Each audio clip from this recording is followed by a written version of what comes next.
నువ్వు లేక నేను లేను సీరియల్ ఈరోజు ఎపిసోడ్లో నిన్ను ఎవరు చేసుకుంటారో వాళ్ళ అదృష్టవంతులు రాధా అని విక్రమ్ అనేసరికి నువ్వేరా మగడా అదృష్టవంతుడివి అని రాధ మనసులో అనుకుంటూ ఉంటుంది.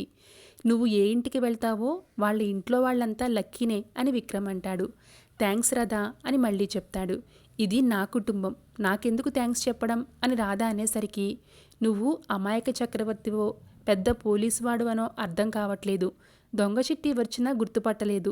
ఇన్ని రోజులు ఉన్న నేను నా మనసులోని మాటల్ని అర్థం చేసుకోలేకపోతున్నావు.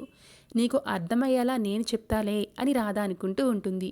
మిమ్మల్నే పరుగులు పెట్టిస్తుంది, మీకే చెమటలు పట్టేలా చేస్తుంది. ఈ దొంగ చిట్టి నాటకంలో మీ పాత్ర కూడా ఉందని విక్రమ్కి తెలిస్తే మీ గతి ఏంటో అని లవంగం దమయంతిని భయపెడుతూ ఉంటాడు.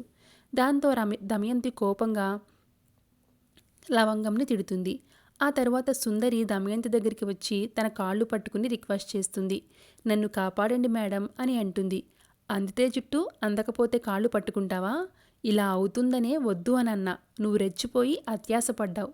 ఇప్పుడు మొదటికే మోసం వచ్చింది అని దమయంతి చిట్టిని తిడుతూ ఉంటుంది.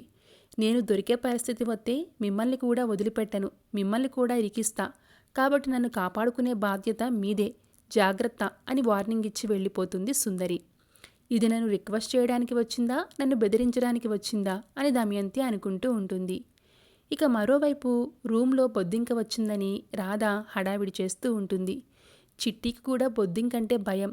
నీకు చిట్టికి చాలా పోలికలు కలుస్తున్నాయి అని విక్రమ్ రాధని అంటూ ఉంటాడు. సరే బెడ్ మీద వచ్చి పడుకో అని విక్రమ్ అనేసరికి ఇక రాధ బెడ్ మీద పడుకుంటుంది.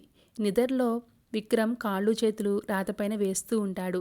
దాంతో రాధ నిద్రపోకపోతుంది. దాంతో విక్రమ్ని పిల్లో తీసుకుని కొడుతూ నా మీద కాళ్ళు చేతులు వేస్తావా అని కిందకి తోసేస్తుంది. ఇక నిద్రలో ఉన్న రాధని చూసి విక్రమ్ వేరే లోకంలోకి వెళ్ళిపోతాడు. ఇక్కడ ఇంత ఏసీ ఉన్నా వేడి పుడుతుందేంటి అని విక్రమ్ బయటికి వెళ్ళిపోతాడు. బయట రామచంద్ర ఒంటరిగా కూర్చుని బాధపడుతూ ఉంటాడు. చిట్టి వచ్చినా కూడా లోపల సంతోషంగా అనిపించడం లేదు, నా మనసుకి దగ్గర కావడం లేదు అని రామచంద్ర విక్రమ్కి చెప్తూ ఉంటాడు. నిజం చెప్పడానికి ఇదే కరెక్ట్ టైం మావయ్యకి అని, వచ్చింది మన చిట్టి కాదు అని విక్రమ్ అంటాడు. ఏం మాట్లాడుతున్నావురా, మన చిట్టి కాదా అని రామచంద్ర కంగారు పడుతూ ఉంటాడు. లేదు మావయ్య, నీకేమైనా అనుమానం వచ్చిందా అని అడుగుతున్నా అని కవర్ చేసేస్తూ ఉంటాడు విక్రమ్. చిన్నప్పుడు చిట్టి ప్రవర్తన వేరులా ఉంది, ఇప్పుడు వాళ్ల పెంపకంలో పెరిగింది కదా, అలవాట్లు మారిపోయాయి, అందుకే నాకు సంతృప్తిగా అనిపించడం లేదు అని రామచంద్ర అంటాడు.